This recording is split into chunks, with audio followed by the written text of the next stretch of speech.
We're having a look at my potted Australian finger lime. It's been loving the summer outside. We had a really hot summer and that was perfect for it.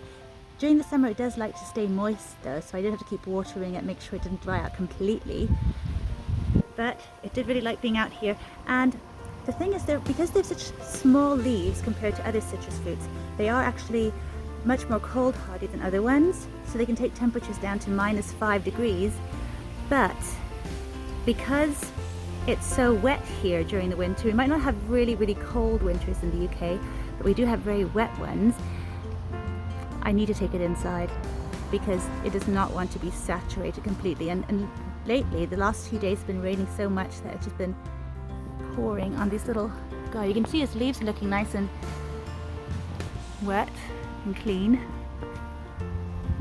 And what I've also noticed actually is that it might be difficult to tell, but I've looked really closely and I can see there's some little growth going on, which might be the beginning of little flower buds.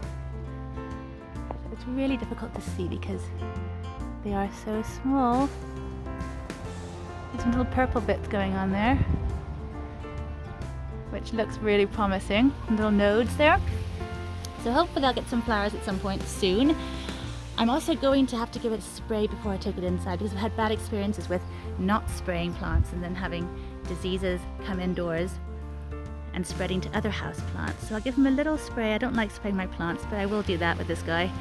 I'll find a nice organic one. Just make sure it doesn't get any little horrible spider mites or anything like that. And I'll take him inside.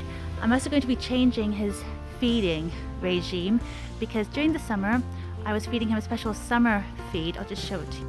We use this one. I fed it weekly. I pretty much watered him weekly unless he got really thirsty, but I do like him to dry out pretty much before I between watering, but still stay slightly moist. It's very tricky, very unspecific. But yeah, so I used this one all the way from April, I think it was, to September now. So I've just given it its last weekly feed a few days ago now, and I'm going to switch to this one because of course with the seasons as they change they have different needs. So this is going to be helping it during the autumn and the winter, and I'm only going to be giving it to it monthly, so that's also a big change, but hopefully that will do well. All the way from October to March we use this one. So yeah, and that's the really good thing is it's going to help prevent premature leaf fall. So that's what I really want for sure, because once they come inside with the changing temperatures a little bit, they can tend to have some leaf drop. So hopefully that won't happen. But I'll be taking him indoors, even though I'd like to keep him out for a bit longer. But yeah, I think it's time now that it's going to be raining all the time, just take him inside and get them all set up and ready for winter. Get him acclimatized to being indoors too. Before, if I leave it a lot longer too, it would be a big change in temperature. But at the moment we have really cold night temperatures. It's like 6 degrees Celsius, so you know, really near zero, really near freezing, very cold. So yeah, time to go. But that's it for now. Hopefully I'll be able to show you some flower buds soon, before too long.